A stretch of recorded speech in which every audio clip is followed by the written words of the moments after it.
Selamat sore teman-teman. Kami dari kelompok 4 ingin mempresentasikan hasil diskusi kami. Saya Yohanes Santaur, NPM 62 30 10 36. Di sini kami akan membahas materi tentang Duncan.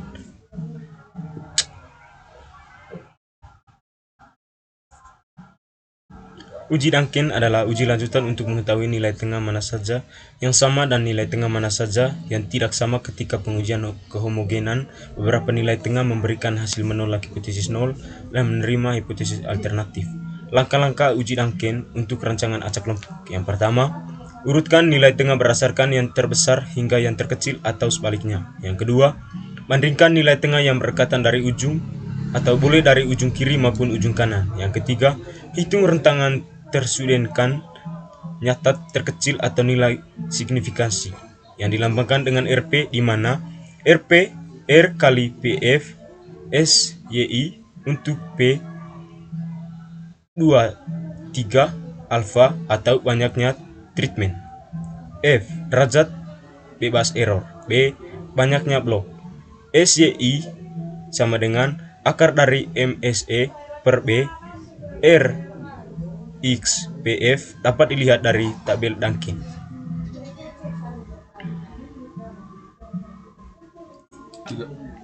Empat, kemudian bandingkan selisih dua nilai tengah dengan nilai signifikasi Duncan. Jika selisih dua nilai tengah lebih dari nilai signifikasi, maka kita dapat menarik kesimpulan bahwa nilai tengah berbeda secara nyata, yang berarti pula perbandingan nilai tengah yang pertama dengan nilai tengah yang lain juga berbeda secara nyata. Namun jika selisih dua nilai tengah kurang dari nilai signifikasi, maka kita dapat menarik kesimpulan bahwa nilai tidak berbeda secara nyata. Nilai tengah pertama harus dibandingkan dengan nilai tengah yang lainnya hingga selisih dua nilai tengah lebih dari nilai signifikasi. Untuk lebih jelas, mari kita aplikasikan dalam contoh soal berikut ini. Data berikut yang merupakan data hasil pengamatan pengaruh pemupukan P2O5 terhadap bobot polong isi atau gram kedelai varietas S1, S2, dan S3. Percobaan dilakukan dengan rancangan acak kelompok dengan tujuan untuk mengetahui pengaruh pemupukan P2O5 terhadap bobot polong isi kedelai. Data hasil pengamatan dapat kita lihat pada tabel dalam video ini. Kemudian tentukan nilai tengah treatment yang mana saja yang berbeda signifikan menggunakan uji Duncan dengan taraf nyata 0,05. Hasil analisis ragam ANOVA dari data di atas dapat ditampilkan pada tabel berikut. Data tersebut dapat kita lihat pada tabel di dalam video ini.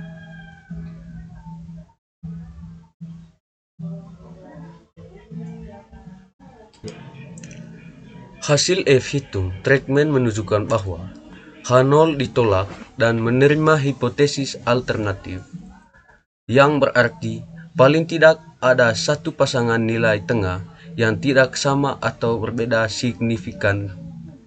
Kemudian kita memulai menggunakan uji Duncan untuk mengetahui nilai tengah mana saja yang berbeda secara signifikan. Yang pertama, urutkan nilai tengah berdasarkan yang terbesar hingga yang terkecil seperti pada tabel di bawah ini. Yang kedua, hitung rentang terstudenkan nyata terkecil atau nilai signifikasi yang dilambangkan dengan RP. Untuk menghitung RP diperlukan nilai yang dapat dilihat dari tabel Duncan test dengan alfa sama dengan 0,5 dan P sama dengan 6 dalam kurun banyaknya nilai tengah kurang 1 dan F sama dengan 12 derajat bebas error. Data tabel Duncan diperoleh pada data pada tabel di bawah ini. Hitung nilai RP menggunakan formula RP sama dengan RX kali PV akar dari MSE per B. Misalnya untuk P sama dengan 2, R2 sama dengan R0,05 kali 6,12, akar dari MSE per B sama dengan 3,08, akar dari 14,97 per 3 sama dengan 6,88. Untuk P yang lain dihitung menggunakan cara yang sama. Dari keseluruhan RP diperoleh data pada tabel yang ada di bawah ini.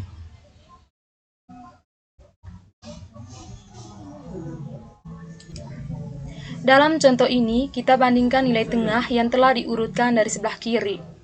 Selisih nilai tengah pertama dan kedua sama dengan I17,33 kurang 21I sama dengan 3,67. Karena selisih kurang dari R2 buka kurung 3,67 lebih kecil dari 6,88, maka dapat disimpulkan nilai tengah pertama dan kedua tidak berbeda secara signifikan. Karena hal itu, lanjutkan perbandingan nilai tengah pertama dan ketiga. Selisih nilai tengah pertama dan ketiga sama dengan I17,33 kurang 22,67 I sama dengan 5,34. Karena selisih kurang dari R3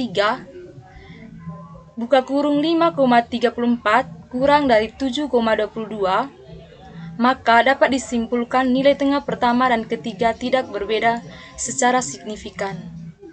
Ulangi langkah di atas dengan membandingkan nilai tengah pertama dan keempat. Selisih nilai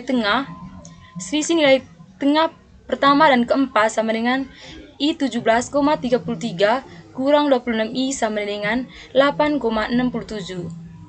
Karena selisih lebih besar dari R4, buka kurung 8,67 lebih kecil dari 7,44, maka dapat disimpulkan nilai tengah pertama dan keempat berbeda secara signifikan. Hal itu berlaku pula dengan nilai tengah kelima, keenam, dan ketujuh. Ketiganya berbeda secara signifikan dengan nilai tengah pertama. Sekian presentasi dari kelompok kami, sekian dan terima kasih.